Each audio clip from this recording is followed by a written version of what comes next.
49 से पढ़ें। 49। जगत के अंत में ऐसा ही होगा, स्वर्ग के दूत आकर दुष्टों को धर्मियों से अलग करेंगे हाँ, और उन्हें आग के कुंड में डालेंगे, जहां रोना और दांत पीसना होगा। बस। जगत के अंत में ऐसा ही होगा, स्वर्ग के दूत आकर दुष्टों को धर्मियों से क्या करेंगे, और अलग करने का जो टाइम है वो अंत का समय है। बोलिए किसका समय है? अंत का समय है। अंत के समय में परमेश्वर का आत्मा ये काम करेगा कि जो पृथ्वी के ऊपर दो प्रकार के लोग रहते हैं, एक है धर्मी और एक दुष्ट। इनको अलग करने का काम किया जाएगा। बोलिए क्या करने का काम किया जाएगा? अलग। और कल मैंने आपको बताया कि अलग करने की परिभाषा क्या है। कल हमने आपको बताया कि जब परमेश्वर ने उत्पत्ति के पहले अध्याय में हमने पढ़ा था कि परमेश्वर ने उजियाले को अंधियारे से क्या किया? अलग किया। जो चमकेंगे, परमेश्वर का वचन उन्हें धर्मी होने की संज्ञा प्रदान करता है, इसे याद रखें। ठीक है? उन्हें उजियाला कहा गया है। और जो नहीं चमक रहे हैं उन्हें दुष्ट की संज्ञा प्रदान की गई है, और वो अंधियारे हैं। बोलिए क्या है? हमारे मॉनिटर का जो आउटपुट था सेम रहने दीजिएगा, सही था। ठीक है? सो जगत के अंत में ये काम किया जाएगा, और ये कल मैंने आपको बताया कि उजियाले से अंधियारे को अलग किस प्रकार से किया जाता है। उजियाले को दिन कहा गया है। क्या कहा गया है? दिन तो कहा गया है, परंतु उसमें प्रकाश नहीं है। क्या नहीं है? उसमें प्रकाश नहीं है। और हमने उत्पत्ति के अध्याय में पढ़ा कि परमेश्वर ने उजियाले को अंधियारे से अलग करने के लिए ज्योतियां बनाई। क्या बनाई? ज्योतियां। पहली ज्योति का नाम है सूर्य, दूसरी ज्योति का नाम है चंद्रमा। उजियाले को अंधियारे से अलग करने के लिए सूर्य के प्रकाश का आना बहुत जरूरी है, इसे याद रखिएगा। बोलिए किसके प्रकाश का?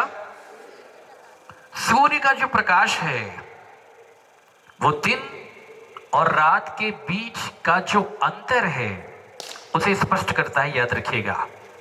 अर्थात दिन और रात के बीच में अंतर क्या है, डिफरेंस क्या है, इस डिफरेंस को प्रकट करने के लिए, इस अलगाव को प्रकट करने के लिए सूर्य का नियम है। बोलिए किसका नियम है? सूर्य का नियम है।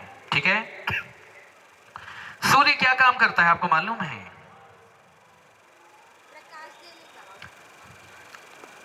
चलिए आज पता चला सूर्य प्रकाश देने का काम करता है। सूर्य क्या काम करता है?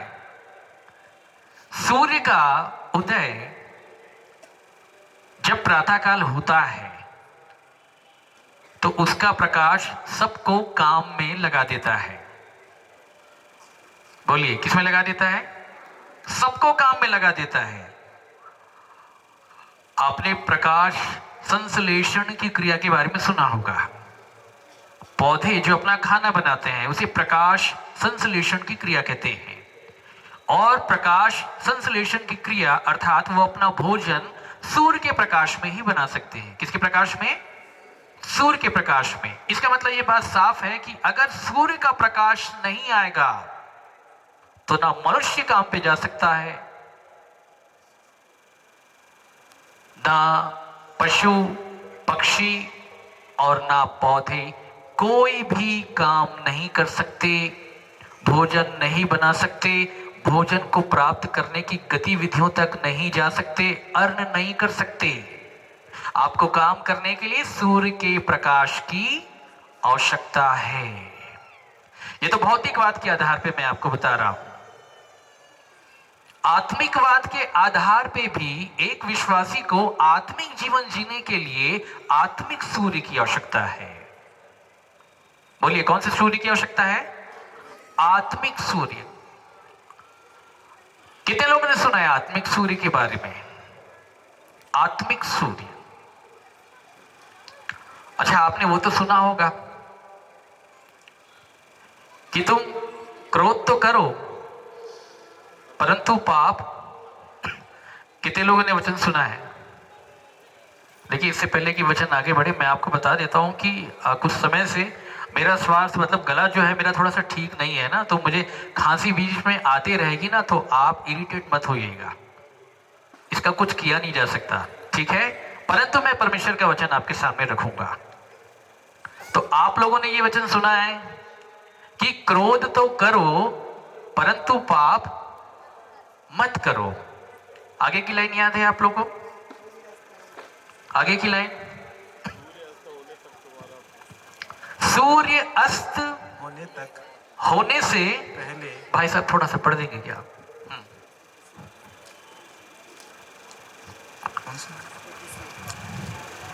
इफिसियों की किताब में आपको यह वचन मिलेगा,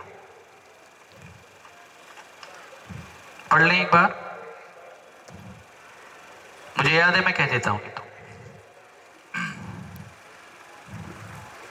इफिसियों 4:26 बड़े ध्यान के साथ सुनिएगा। क्रोध तो करो हाँ, पर पाप मत करो। क्रोध तो करो पर पाप मत करो। मत करो। आगे, सूर्य अस्त होने तक तुम्हारा क्रोध न रहे। सूर्य अस्त होने तक तुम्हारा क्रोध न रहे। कितने लोग जानते हैं वचन? सब जानते हैं प्राय, ठीक है? मतलब क्रोध का जो टाइम है, कितने समय तक क्रोध आप कर सकते हैं? सूर्य के, आप सब बोले, सूर्य के अस्त होने के पहले। किसके अस्त होने के पहले? सूर्य के अस्त होने के पहले। अच्छा चलिए, जब सूर्य डूब जाता है कहीं उसके बाद क्रोध आ गया तो क्या करोगे फिर? और ज्यादा क्रोध तो सूर्यास्त होने के बाद ही आता है। पूछिए क्यों? आप हैं कामकाजी लोग, आप जॉब में जाते हैं, चाहे महिलाएं हों चाहे पुरुष, दिन भर काम काज करने के बाद थके मांदे जब आप घर आते हैं तो घर आने के बाद ही सब कुछ होता है। गलत तो नहीं कह रहे हैं? और फिर उसके बाद क्रोध का टाइम चालू हो जाता है। किसका टाइम? तो अब कैसा करेंगे आप? क्रोध तो हो रहा है, अब क्या करेंगे फिर? अब क्या चाह रहा है? यहां पे जो सूर्य है, ये भौतिक सूर्य की बात नहीं हो रही है, इसको आप समझ जाएं। ये आत्मिक सूर्य की बात हो रही है। किसकी बात हो रही है? आत्मिक सूर्य की बात। और सुनिएगा ध्यान से, ये आत्मिक सूर्य जब उगता है किसी विश्वासी के जीवन में, तो जब वो आरंभीकरण में आता है तो कुछ घंटों के लिए आता है। बोलिए कितनी देर के लिए आता है? कुछ घंटों के लिए आता है, फिर आने के बाद उसका अस्त हो जाता है। इसको याद रखिएगा। ये बात मैं क्यों कह रहा हूं, सुनिएगा मेरे से, हमारे साथ वचन निकाले। मलाकी 4:4 का 2 से पढ़िएगा। परंतु तुम्हारे लिए जो मेरे नाम का भय मानते हो, हाँ, धर्म का सूर्य उदय होगा। बोलिए किसका उदय होगा? कौन सा सूर्य? धर्म का। कौन से धर्म का सूर्य रे बाबा? ये कौन से धर्म का सूर्य है? ये कौन से धर्म का सूर्य है? ये एक बार फिर से पढ़िएगा। परंतु तुम्हारे लिए हाँ, जो मेरे नाम का भय मानते जो हो, मेरे नाम का भय मानते हो, धर्म का सूर्य उदय होगा। बोलिए कौन सा सूर्य? यहां पे किसी धर्म का नाम लिखा हुआ है क्या? कौन सा धर्म? ना ये हिंदू है, ना ये मुस्लिम है, ना ये सिख है, ना ये ईसाई है। ये सूर्य किसका है? ये धर्म का सूर्य है। बोलिए किसका सूर्य है? धर्म का सूर्य है। और इस सनातन सूर्य की इच्छा यही है कि जितने लोग मुझ पर विश्वास करते हैं मैं उन्हें अपने समान बनाऊंगा। लिखा है धर्मी उसके राज्य में सूर्य के समान चमकेंगे। Praise the Lord. ये धर्म का सूर्य है और ये जो सूर्य है ना, ये है प्रभु यीशु मसीह। सूर्य प्रभु यीशु मसीह है, चंद्रमा भी प्रभु यीशु मसीह है, तारा भी प्रभु यीशु मसीह है, मिट्टी भी प्रभु यीशु मसीह है, पानी भी प्रभु यीशु मसीह है, हवा भी प्रभु यीशु मसीह है, चावल का दाना भी प्रभु यीशु मसीह है, गेहूं का दाना भी प्रभु यीशु मसीह है, दाल का दाना भी प्रभु यीशु मसीह है, नमक और जितने मसालों का उपयोग आप करते हैं सब प्रभु यीशु मसीह है। हमें बोलने तो दीजिए, आपको समय चाहिए सुनने के लिए। सब कुछ प्रभु यीशु मसीह है। उसने अपने आप को गेहूं का दाना कहा है, उसने अपने आप को अन्न भी कहा है, उसने अपने आप को जीवन का जल भी कहा है, उसने अपने आप को मिट्टी भी कहा। ये वही मिट्टी है जिसके विषय में दाऊद कहता है कि तू मुझको मार के मिट्टी में मिला देता है। स्वर्गीय मिट्टी है ये। सब कुछ प्रभु यीशु मसीह है। जो मेरे नाम का भय मानते हैं उनके लिए धर्म के सूर्य का उदय होगा। और आगे, और उसकी किरणों के द्वारा, उसके किरणों के द्वारा, बोलिए किसके द्वारा? उसके किरणों के द्वारा अर्थात उसके प्रकाश के द्वारा तुम चंगे हो जाओगे। विश्वासी चंगा हो जाएगा। अब यहां पे जो चंगाई है ना, ये शारीरिक चंगाई नहीं है, ये आत्मिक चंगाई है। कौन सी चंगाई है? आत्मिक चंगाई। आत्मिक जो चंगाई है यहां पे, वो एक मनुष्य को पाप और अपराध के जीवन से मुक्त करती है। और मुक्त करने के लिए सूर्य चाहिए। बोलिए क्या चाहिए? सूर्य का प्रकाश चाहिए काम करने के लिए। नहीं तो हम आपको बता देते हैं आज हमारी क्या दशा है। मैं एक दर्पण आपके सामने रखता हूं, इस दर्पण में अपने आप को टैली करके देखिएगा कि आप कहां पे हैं। रोमियो 7:14 से पढ़े, इसे बड़े ध्यान के साथ सुनिएगा। हाँ पढ़ें। और ये वचन जो भाई साहब पढ़ रहे हैं, इसे आप बड़े ध्यान के साथ सुने कि ये वचन क्या कहता है। हम जानते हैं कि व्यवस्था तो आत्मिक है, परंतु मैं शारीरिक और पाप के हाथ बिका हुआ हूं।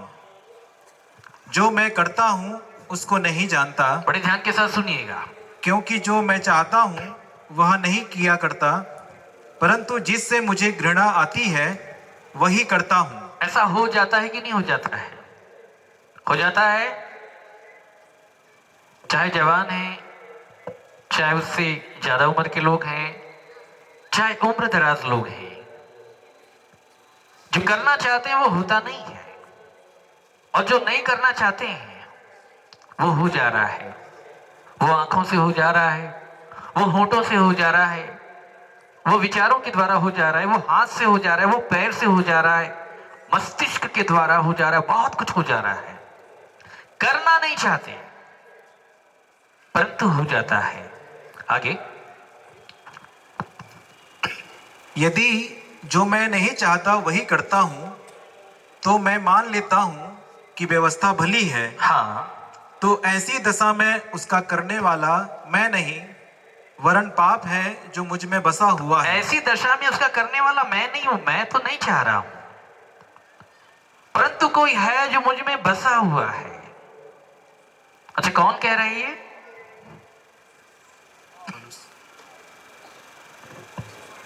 संत पौलुस। ठीक है, पौलुस कह रहा है नए नियम में प्रभु यीशु मसीह के बाद सबसे बड़ा प्रेरित। कभी आपको बताएं कि प्रेरित की डेफिनेशन क्या है बाइबल में? वो ये कह रहा है, ध्यान के साथ सुन ले। और आगे, क्योंकि मैं जानता हूं कि मुझ में अर्थात मेरे शरीर में कोई अच्छी वस्तु वास नहीं अब करती। वो ये कहता है प्रभु में आने के बाद कि मैं जान गया कि कुछ गड़बड़ है मेरे अंदर। ये जो मेरे बॉडी का सिस्टम है, देह के अंदर आत्मा और ये प्राण, ये जो तीनों सिस्टम है, इसमें कुछ गड़बड़ी चल रही है। और मैं ये जान गया हूं कि मुझ में अर्थात मेरी शरीर के अंदर कोई अच्छी वस्तु वास नहीं करती। नहीं करती। सुन ले बड़े ध्यान के साथ। और आगे, इच्छा तो मुझ में है, हाँ, परंतु भले काम मुझसे बन नहीं पड़ते। काम नहीं कर पा रहे हैं भाई साहब। इच्छा तो मुझ में है, परंतु भले काम मुझसे बन नहीं पड़ रहे हैं। ध्यान के साथ सुन ले। विश्वासी बाइबल पढ़ सकता है, पढ़ते भी होंगे। विश्वासी चर्च जा सकता है, जाते भी होंगे। विश्वासी वचन सुन सकता है, सुनते भी होंगे। विश्वासी दूसरे को वचन सुना सकता है, सुनाते भी होंगे। वो प्रेयर, कॉटेज प्रेयर मीटिंग में, कन्वेंशन में, ओपन क्रूसेड में, वो कहीं भी जा सकता है, वो सुन सकता है, वो कह सकता है, वो बाइबल बांट सकता है। लेकिन जब बात आती है परमेश्वर के वचन का पालन करने की, तो वो फेल हो जाता है। ये सच्चाई है, ध्यान के साथ सुन लें आप। और जो बात हम कह रहे हैं ना, वो अभी आपके मन में लग रही होगी, क्योंकि आप अपने आप को जानते हैं कि आप कौन हैं। और जो आप हैं, आज रात के बाद आप उसको याद करके जाना, उसको भूलना नहीं कि आप कौन हैं। जो कोई स्वतंत्रता की सिद्ध व्यवस्था के ऊपर ध्यान करता है, वो भूलता नहीं है कि मैं कैसा था। अगर बीमार व्यक्ति भूल जाए कि बीमारी थी कि नहीं, तो वैद्य के पास जाएगा नहीं ना भाई साहब। और इलाज तो फिर नहीं हो पाएगा। आप भूल जाए कि इलाज कहां से होगा, जब आपको मालूम ही नहीं कि बीमारी थी, आप भूल गए। भूलना नहीं है हमारी दशा क्या है। भले काम मुझसे बन नहीं पड़ते। आगे, क्योंकि जिस अच्छे काम की मैं इच्छा करता हूं, हाँ, वह तो नहीं करता, नहीं करता। परंतु जिस बुराई की इच्छा नहीं करता, वही किया करता ये हूं। बार बार कह रहा है। इस संदेश की आवश्यकता है वर्तमान कलीसिया को, जो हमें दर्पण दिखाती है। ये बार बार पौलुस कह रहा है, जो करना चाहता हूं नहीं हो रहा है, नहीं हो रहा है, नहीं हो रहा है। इच्छा करता हूं, नहीं हो रहा है। इच्छा तो मुझ में है। बोलिए, क्या है? इच्छा तो मुझ में। आप लोग इच्छा का मतलब समझते हैं? इच्छा, इच्छा। देखिए, सारे वचन खुलवाएंगे ना तो टाइम हो जाएगा, लेकिन मैं यहीं से आपको कहता हूं, जब हम फिलिपियों की पत्री पढ़ते हैं तो वहां पे लिखा है कि परमेश्वर ही है जिसने अपने सु इच्छा के निमित्त तुम्हारे मन में इच्छा और काम दोनों बातों के करने का प्रभाव डाला है। फिलिपियों के लोगों के अंदर परमेश्वर ने दो काम कर दिए भाई साहब। पहला काम, इच्छा डाला है। बोलिए, क्या डाला है? इच्छा। और जब पौलुस यहां पे पत्री लिखता है ना, प्रेरित होने के नाते, तो उसके अंदर एक ही काम आरंभ हुआ है, इच्छा। इच्छा तो मुझ में है। आगे जाकर के पौलुस ने काम करने के प्रभाव को भी प्राप्त कर लिया। अभी रोमियो 7:14 कहता है, तो कुछ नहीं कर पा रहा हूं, कुछ नहीं कर पा रहा हूं, कुछ नहीं हो रहा है प्रभु। इच्छा तो है परंतु हो नहीं पा रहा है। लेकिन जब वो फिलिपियों के लोगों को पत्र लिखता है तो अपने अनुभव का जिक्र करता है। बोलता है कि मैंने दीन होना, मैंने घटना बढ़ना सब सीख लिया, और वो सामर्थ्य जो परमेश्वर मुझे देता है, उसमें मैं सब कुछ कर सकता हूं। I can do all things. मैं सब कुछ कर सकता हूं। आपको यह समझना पड़ेगा कि जब वो कर सकता था और जब वो कर नहीं सकता है, दोनों में अंतर क्या है? दोनों में अंतर यह है कि जब रोमियो 7:14 जब वो लिखता है, सूर्य का प्रकाश नहीं पहुंचा है पौलुस तक, और जब वो फिलिपियों के लोगों को पत्र लिखता है, सूर्य का प्रकाश पहुंच गया, उस प्रकाश में सब कर पा रहा है वो। आज कलीसिया के पास वो प्रकाश नहीं है। आगे जाकर के रोमियो 7:24 में फाइनली बोलता क्या है, कहता तो बहुत कुछ है, पढ़ लीजिएगा, मैं 7:24 में लाता हूं आपको, बड़े ध्यान के साथ सुनिएगा। मैं कैसा अभागा मनुष्य हूँ, मुझे इस मृत्यु की देह से कौन छुड़ाएगा। इस मृत्यु की देह से कौन छुड़ाएगा। बाइबल में मृत्यु को अंधकार बताया गया है। क्या बताया गया है? घोर अंधकार बताया गया। और पौलुस जब ये लेटर लिखता है तो वो बताता है कि मैं घोर अंधकार में हूं। किसमें हूं? मेरे मन में इच्छा तो आ गई है। इसे कहते हैं मन परिवर्तन। क्या कहते हैं? इसे मन परिवर्तन कहते हैं। मन परिवर्तन के बाद तन परिवर्तन भी होना चाहिए। क्या परिवर्तन होना चाहिए? अच्छा, मन परिवर्तन और तन परिवर्तन के बीच में एक और परिवर्तन है, उसे कहते हैं हृदय परिवर्तन। क्या परिवर्तन? मन परिवर्तन अगर पूरा हो गया तो याद रखिएगा उसके बाद हृदय परिवर्तन होगा। क्या परिवर्तन होगा? और जब हृदय परिवर्तन हो जाएगा ना तो इस देह का भी परिवर्तित हो जाना निश्चित है। परंतु याद रखें कि अगर मन परिवर्तन नहीं हो पाया ना तो हृदय का परिवर्तन कभी नहीं होगा। और अगर हृदय का परिवर्तन नहीं हो पाया तो आप भूल जाइए कि आपके तन का परिवर्तन कभी होगा। आप नामधारी विश्वासी कहला सकते हैं भाई साहब। हम बोल सकते हैं अमुक चर्च के हैं, अमुक चर्च के हैं, अमुक चर्च के हैं, अमुक कलीसिया के हैं, हम ये कह सकते हैं,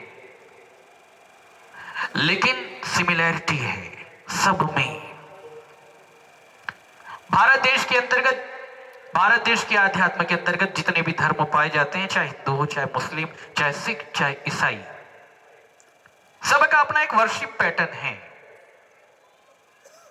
याद रखिएगा, कोई चर्च में जाकर के, कोई मंदिर में जाकर के घंटी बजाता है, कोई चर्च में आके घंटा बजाता है।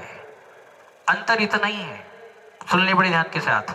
लेकिन सिमिलैरिटी क्या है? सिमिलैरिटी यह है कि सब झूठ बोलते हैं। कोई भी धर्म का मानने वाला क्यों ना हो, सबकी दशा है।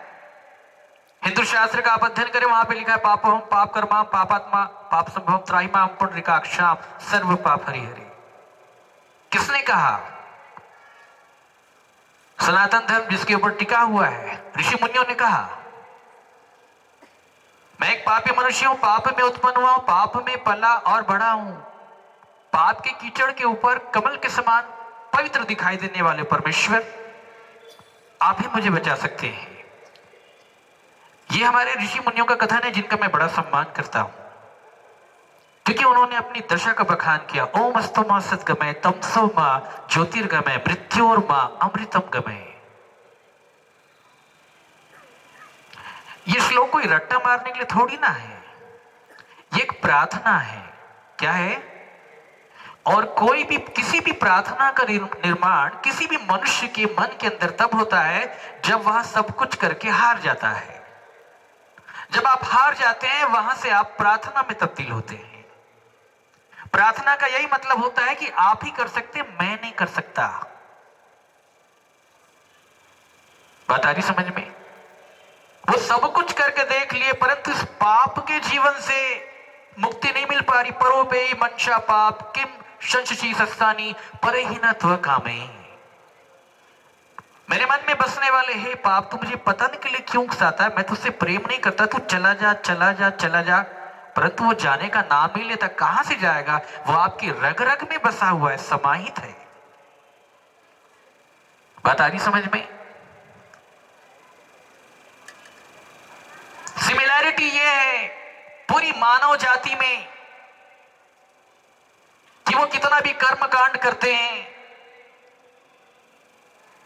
वो दैनिक जीवन में कितने भी आध्यात्मिक नियमों को मानते हैं, लेकिन रोजमर्रा के जीवन में जब भी आवश्यकता होती है सब झूठ बोलते हैं। जहां आवश्यकता होती है आप वहां पे जाकर के घूस देते हैं। जब आवश्यकता होती है, आपका दिमाग खराब हो जाता है, आप अपशब्द निकालते हैं। और अगर कहीं ज्यादा दिमाग खराब हो गया ना, तब तो ये डायलॉग बोलते ही हैं। हमको नहीं मालूम रायपुर वालों का, लेकिन भिलाई वालों को जानते हैं। अभी हमारा दिमाग मत खराब करो ज्यादा, अभी तुम मेरे को जानते नहीं हो, अपने असली रूप में आएंगे, तुमको बताएंगे यहीं पे। मतलब मनुष्य जो कर रहा है वो उसका असली रूप नहीं है, असली रूप अंदर छिपा हुआ है। और परमेश्वर का वचन ये कहता है कि सृष्टि की कोई भी वस्तु उसकी आंखों से छिप नहीं सकती। कहने का मतलब यह है कि अगर परमेश्वर के अनुग्रह की दृष्टि किसी मनुष्य के ऊपर हो गई, उसके अंदर जो छिप के बैठा है उसको प्रकट कर देगा वो। और जब प्रकट हो जाता है तब पौलुस के समान यह अंगीकार होता है कि मुझ में अर्थात मेरे शरीर में कोई भली वस्तु वास मैंने देख लिया परमेश्वर के प्रकाश के दर्पण में। प्रभु यीशु मसीह वैद है ना, याद रखिएगा। कौन है वो वैद है। वैद धर्मियों के लिए नहीं आया है, वो भले चंगों के लिए नहीं आया है, वो बीमारों के लिए आया है। किसके लिए आया है? बीमारों के लिए।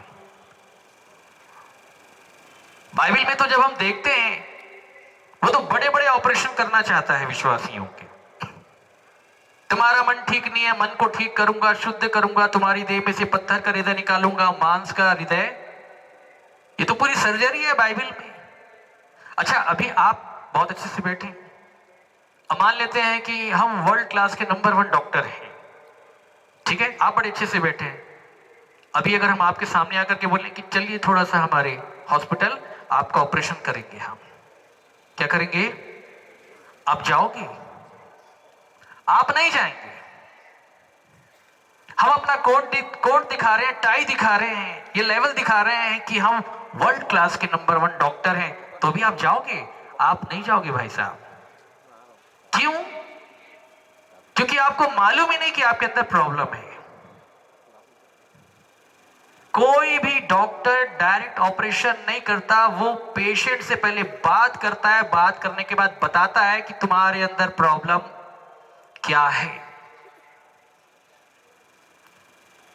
जैसे एक्सरे रिपोर्ट, एक्सरे कराना पड़ता है, सोनोग्राफी कराना पड़ता है, और जब रिपोर्ट लेकर के आते हैं तब उस रिपोर्ट में दिखाई पड़ता है तुम्हारी दशा यही है। पुराना नियम यही काम करता है, जिसे व्यवस्था कहते हैं। वो दर्पण है। बोलिए वो क्या है? वो दर्पण है। वो मनुष्य की दशा को दिखा देती है, प्रकट कर देती है। और फिर उसके बाद जब उस दर्पण में एक पापी व्यक्ति अपने पापी होने की दशा को जान लेता है, ये जान लेता है कि मुझ में अर्थात मेरे शरीर के भीतर कोई अच्छी वस्तु वास नहीं करती है, जब वो ये जान लेता है तब व्यवस्था उसको बोलती है वैद्य के पास जा। व्यवस्था मसीह तक पहुंचाने के लिए क्या है? शिक्षक है, वो सोनोग्राफी है, वो एक्सरे है, वो ब्लड रिपोर्ट है। वो देह, प्राण, आत्मा, गुदे गुदे को आर पार छेद करके जितने थॉट्स तुम्हारे अंदर है, तुम कैसे हो, वो प्रकट करती है। उसे कहते हैं व्यवस्था। लेकिन इस व्यवस्था का उपयोग कोई अच्छी रीति से नहीं कर पाया। पौलुस कहता है कि जो मैं नहीं करना चाहता हूं, यदि वही करता हूं तो मैं मान लेता हूं कि व्यवस्था। हम जब बाइबल पढ़ रहे थे तो हमने कहा कि प्रभु हमारी दशा इतनी बुरी है, और हम कैसे कहें कि व्यवस्था भली है। तीमुथियुस की किताब जब आप पढ़ेंगे तो वहां पे ये वचन पाया जाता है कि यदि कोई व्यवस्था को उचित रीति से काम में लाए तो वह भली है। पौलुस रोमियो 7:14 में उसे भली कहता है। जो मैं नहीं करना चाहता यदि वही करता हूं तो मैं जान लेता हूं कि व्यवस्था, मतलब वो व्यवस्था सोनोग्राफी रिपोर्ट है, एक्सरे रिपोर्ट है, मैं इसको थैंक्स बोलता हूं, धन्यवाद देता हूं, क्योंकि इसने मुझको मेरी असलियत बता दी। और इतना होने के बाद तब एक विश्वासी पहुंच सकता है प्रभु यीशु मसीह तक, उससे पहले नहीं। फिलिपियों की किताब में पौलुस कहता है मुझे इस बात का भरोसा है जिसने तुम में अच्छा काम आरंभ किया वही उसे मसीह यीशु के दिन तक पूरा भी वो करेगा।